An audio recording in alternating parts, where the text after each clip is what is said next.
Gente, ela já tá aqui com a gente, ao vivo, psicóloga Danaí Lobo, vai conversar um pouquinho pra gente sobre esse peso, que não é nosso. Tudo bom, Danaí? Tudo Como bem, você tá? Sara? Que delícia te receber ao vivo na paleta do obrigada. programa. Muito obrigada. Tá, você tá na Exato. paleta. Não, exatíssimo. Aham. Não podia ser melhor. Sim. Ô, Dani, primeiro é um prazer recebê-la. Obrigada Muito por ter obrigada. vindo, ter aceitado o convite. E eu acredito que isso, muitas vezes, a gente acaba carregando um peso, um fardo, que não é nosso, né? Quais as situações que, de repente, em consultório, você vê as pessoas desabafarem com você? Às vezes foi nosso. Acho que é isso que é interessante dizer, porque muitas das vezes a situação foi nossa e pesou na nossa vida. A questão é a continuidade de se carregar do peso. Será que hoje, na nossa vida hoje, isso ainda faz sentido? Tá. Isso ainda é viável de ser carregado? Ou isso ficou no passado e a gente traz somente como um peso que nos impede de seguir em frente? Sim, Sabe? Que nos impede de conquistar e de viver e de desfrutar o hoje, sim. né? Tem a história de dois monges que eu gostaria de contar rapidinho. Conta. Diz a história que os dois monges eram muito amigos e faziam tudo juntos. E num determinado momento, eles atravessaram a floresta para ir até a cidade comprar mantimentos. E nessa floresta tinha um rio. E monges são proibidos de falar com mulheres, de tocar especialmente em mulheres. Mas tinha uma mulher tentando atravessar o rio, com dificuldade, porque ele estava um pouco mais cheio que o natural. Aí um deles imediatamente olhou e falou: "Ah, que pena. Sabemos que a gente não pode tocar nessa mulher, somos proibidos." O outro imediatamente já olhou para ele e já disse assim: mas nós também sabemos que temos que ajudar todas as criaturas, sem distinção." Imediatamente ele pulou nesse rio, colocou a mulher nas costas e atravessou. Chegando lá, ele deixou essa mulher na margem do rio e eles continuaram caminhando. E o silêncio é habitual entre os monges, até que o primeiro pergunta assim, fala assim: você carregou um peso, vai ficar pesado na sua história essa questão da mulher. Ele falou: eu carreguei e soltei na margem do rio, e você tem carregado ela até agora. Pro resto da vida. Pro resto da vida. Uau! Então, quantas vezes, por seguir as normas, por querer fazer o certo, por entender que as coisas são injustas, a gente carrega um peso que muitas vezes nem é nosso. O peso estava naquele monge que nem sequer relou na mulher. O peso estava no outro. E o outro acabou deixando ali aquele peso que já não era mais dele. Ele fez, cumpriu o que tinha que fazer, esse peso não me pertence mais. Tchau, vida que segue. E vida que segue, ele respeitou aquele momento e aquele propósito dele no momento. E pronto, e encerrou. E o outro não. E o outro carregou por quilômetros enquanto eles andavam.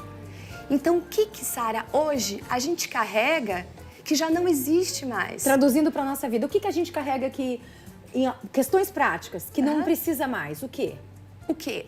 Um luto não vivido? Um divórcio? Uma expectativa de um filho, de uma família? Culpas, medos, Culpas, remorsos, medos, frustrações, até sonhos. Puxa, se eu tivesse aceitado aquele emprego, eu seria tal pessoa, eu estaria de tal forma. Porque a vida, ela vem e ela atravessa a gente. Nossa, que pesado. E ela tem o próprio propósito. Então, assim, quantas vezes a gente planeja algo e a gente é impedido de fazer isso? Vixe. Quantas? A gente faz o luto? A gente segue a vida de maneira adaptada ou a gente carrega aquela culpa? A gente carrega aquele plano? A gente carrega... O luto não é só quando a gente perde uma pessoa. Não. Quando mais a gente tem que fazer o luto na nossa vida? Para tudo que morre sem a gente querer que morra. Um relacionamento. Um trabalho? Um trabalho, uma demissão. Uma amizade? Uma amizade. Uau! Planos, sonhos, futuros, tudo que a gente idealizou, que nós gostaríamos de ser, ou de praticar, ou de viver, que não acontece, a gente precisa fazer um luto. Gente, você já parou para pensar nisso? Você já parou para pensar o quão denso, o quão pesado é? E então, o que será que você está carregando que não pertence mais a você? Já foi. Já é um fardo que você tem que deixar no passado. Já fez o seu luto, já enterra e segue a vida. Por isso que o interessante é pensar sobre isso. Hoje, a gente não se questiona, na verdade, a gente tapa o sol com a peneira, né? A gente não quer mais ver, coloca umas pedras em cima, já foi, isso aqui, não quer nem mais falar, não quer nem mais ver isso. E na verdade não, a gente tem que olhar para dentro da gente mesmo. Até os medos, o que nos machuca, o que nos incomoda, a gente tem que olhar para isso, né? Encarar. A gente precisa encarar isso, porque isso domina. Isso domina e isso vai minando as outras áreas. Então, a gente não consegue hoje semear algo para o nosso futuro que é amanhã, porque a gente está carregando pesos muitas vezes do passado. Então, como que a gente vai começar hoje? Recomeça. Recomeça aceitando a frustração, recomeça aceitando que as coisas não deram certo, recomeça que, sei lá, a vida... Você estava indo para a direita, a vida interrompeu e você teve que ir para a esquerda. E aí? Recomeçar a partir do hoje, porque o amanhã, ele está sendo feito hoje. Né? E só hoje. E a gente só tem a certeza do hoje, né? E a gente só tem a certeza do hoje. Eu sempre falo que o presente é um presente. O amanhã a gente não sabe se vai vir ou não, se a gente vai conseguir realizar aquilo que a gente quer. E o passado já foi, tá lá. Para de viver no passado e para de viver no futuro. Viva o agora. O agora. E é um exercício diário, né, Dana? É um exercício diário. Algumas coisas ajudam. Meditação ajuda. Te traz para o presente. Te traz para o presente. Respiração ajuda. Escrever diário, conversar com a amiga. E claro, a psicoterapia te ajuda a te se manter no hoje. O que de hoje eu posso mudar ou que realmente está me incomodando? Porque veja, o monge que carregou a mulher já não incomodava mais a vida dele. O outro carregou. Então, simbolicamente, o que a gente está carregando? O que a gente ainda não deu conta ou que a gente precisa parar? Porque precisa parar e olhar.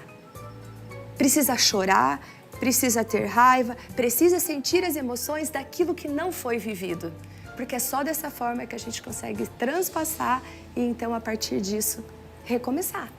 E a vida é um recomeço, sabe? O tempo todo, né? O tempo a gente todo. está sempre fazendo ciclos e recomeçando, fazendo lutos e recomeçando. Em tudo. Em tudo. A natureza está aí para nos ensinar. Você sabe que tem uma frase da Cecília Meirelles que eu amo, que eu levo pra minha vida. E olha que eu lembro dela da minha infância, tá? Eu não sei, você sabe qual que é? Eu não sei certinho se é isso, mas ela fala assim, que aprendi com as primaveras ou com a natureza, me deixar cortar e a voltar sempre inteira. O que você faz com uma plantinha? Você poda a planta pra ela crescer com mais força. E a vida faz isso com a gente, ó. Dá uns puxão de tapete, né? Umas rasteiras, você cai, só que daí você volta forte. Mais forte. Machuca. Machuca. Dói. Só que depois volta a florescer, volta a dar mais folhas. Mas a dor é inevitável, né?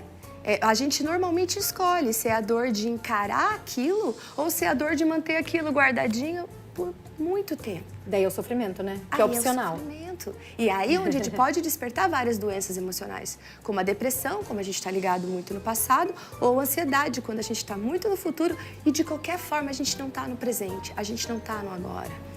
Então, práticas de yoga, práticas de atividade física, qualquer prática que te traga para o agora e te lembre que hoje é dia de recomeçar, é muito importante. Você sabe que a prática de qualquer tipo de atividade física tem sido muito bom. Os próprios psicólogos, os médicos indicam, gente. Ah, mas eu não consigo fazer yoga, eu não consigo meditar, eu não consigo fazer exercício pranayama, técnica respiratória. Vai fazer uma atividade física, não importa qual.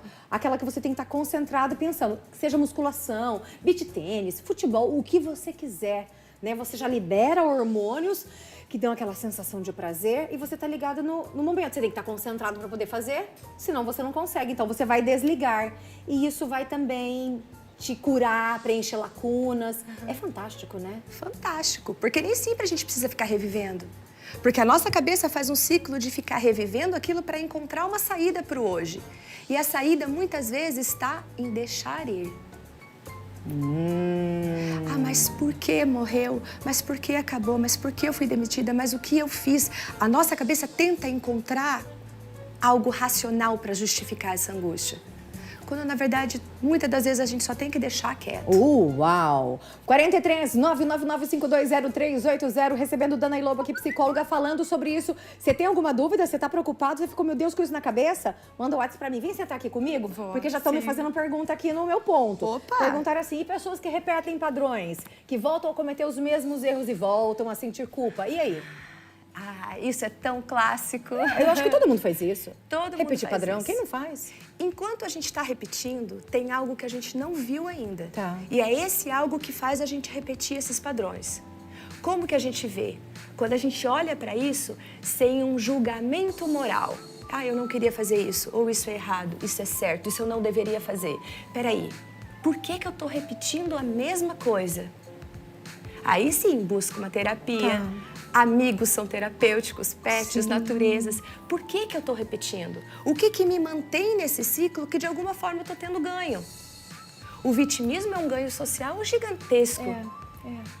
Isso é péssimo, né? Isso é péssimo para a própria pessoa e é valorizado de alguma forma socialmente. É por isso que a pessoa também repete. Por isso que a pessoa repete. E aí, esse vitimismo, mesmo sendo valorizado, ele dá culpa. Ele faz você se sentir culpado. Porque tem uma parte de você que pulsa por coisas novas, que pulsa por vida. E você se desrespeita quando você não faz isso. É isso aí. Gente, não é fácil. O autoconhecimento, sabe? Falar, deixa eu encontrar as minhas dores, deixa eu lidar comigo mesmo, não é fácil, não. Mas é algo que a gente tem que fazer se a gente quer evoluir, se a gente quer crescer e se a gente quiser parar de sofrer. Não quer dizer que você vai, não vou ter mais sofrimentos na vida? Não. Mas você vai saber lidar melhor. Você vai ter outros daí. Mas posso falar? Vale a pena. A filosofia socratiana é essa, conhece-te a ti mesmo. O homem, na verdade, ele evoluiu tanto, né? O macrocosmos, tá... E dentro de si? Não, eu não sei. Não, eu não sei lidar comigo mesmo. Eu não sei o que eu penso, o que eu sinto, eu quero tampar o sol com a peneira, eu quero esconder. Na verdade, a gente tem que enfrentar os nossos próprios monstros, né, Dana? Veio a pandemia aí pra isso, Sara. Olha, A pandemia mexeu com muita gente. Mexeu com o que a gente sabia do que era prático. As pessoas tiveram que olhar para si e se reinventarem. E olhar para si dói, como você falou. É difícil, porque é muito mais fácil eu culpar você ou eu me vitimizar. Eu dou nome para essa angústia sem que eu precise fazer um exercício para isso. Você sabe o que eu vou repetir? Você aqui comigo, pode ser? Ai, pode, lógico. Gente, que maravilhosa. Eu conheço a Dani há mais de 15 anos. E ela sempre foi assim, maravilhosa, linda. E além de psicóloga, ela é atriz, tá? Toma, Brasil. Falei. Obrigada, tá? Obrigada, Sara. Beijo.